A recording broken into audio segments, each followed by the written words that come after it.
안녕하세요. 아침TV 하경숙입니다. 여러분, 우리는 일이 일비를 할 필요가 없다는 생각이 점점 더 듭니다. 해를 거듭할수록, 날이 가면 갈수록 국민의힘 대선 후보들이 어떤 말을 하는지 나오기 때문입니다. 처음에 김문수 후보가 인기가 높았고 꼿꼿한 후보라는 인식이 있었던 거는 국회에서 모두가 다 계엄에 대해서 서영교가 일어나서 절을 하라, 국민한테 사과를 하라 했을 때 김문수 후보는 꼿꼿하게 앉아서 거부를 했기 때문입니다.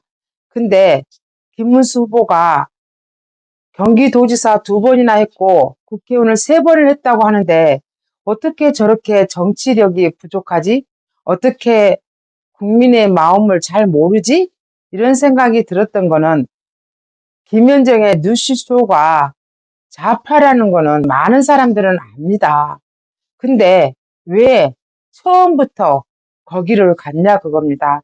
김문수 후보가 그렇게 언변술이 뛰어났습니까? 그렇게 자신만만했습니까? 특히 여자가 진행하는 그런 프로에 왜 나갑니까?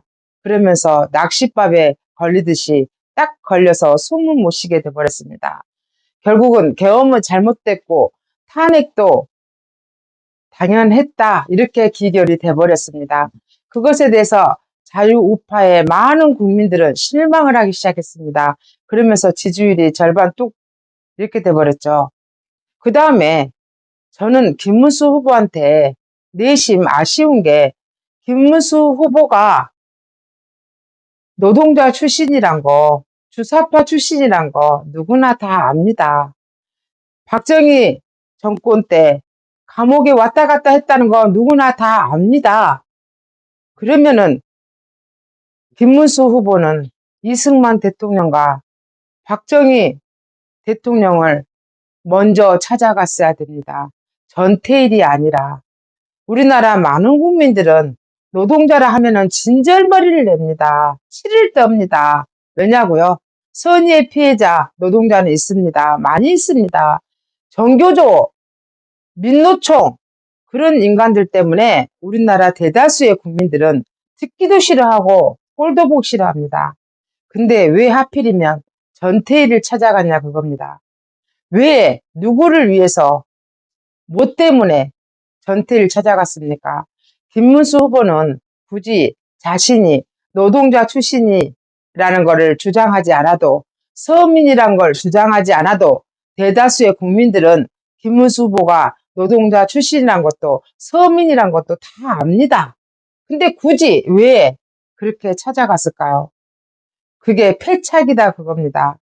많은 우파 국민들은 그래서 김문수 후보를 지지한 것을 철회한다고 말이 나오기 시작했습니다.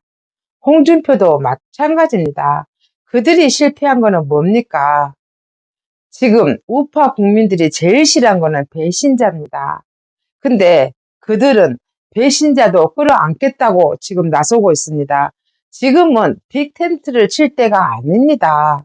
지금은 국힘의 대선 후보가 아니지 않습니까? 지금은 빅텐트를 칠 때가 아니라 우파 국민들의 마음을 아울러 줄 때라고 생각합니다.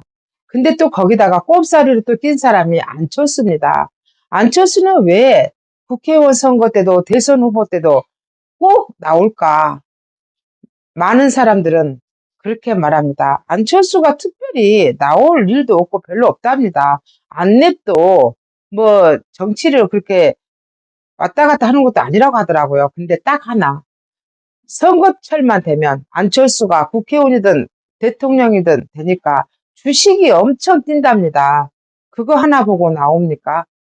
안철수를 지지하는 국민이 얼마나 될까요? 분당에서 당선된 것은 국민의힘 후보였기 때문에 당선됐지 안철수가 얼마나 표를 모을 수 있을까요? 저는 그것도 의문이라는 생각이 들었습니다.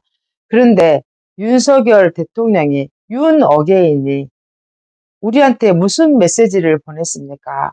감옥에서의 삶이 가장 빛났다. 나는 이기고 돌아왔다. 이거였습니다. 그러면서 또 그랬죠. 충신을 써야겠더라. 충신을 써야겠더라. 그 말은 굉장히 말을 함축하고 있습니다. 요즘 저는 제일로 신뢰하지 않았던 후보가 나경원 후보였습니다. 왜냐고요? 박근혜 대통령의 트라우마가 있었기 때문입니다. 저는 박근혜 대통령을 보면서 박근혜 대통령 처음에 좌클릭을 했잖아요. 그래서 중국몽에 속아서 전승절에도 참석하고 우파 국민들이 그렇게 반대했는데도 중국에 갔잖아요. G2라고 하면서 옆에 간신들이 그만큼 많았다는 겁니다.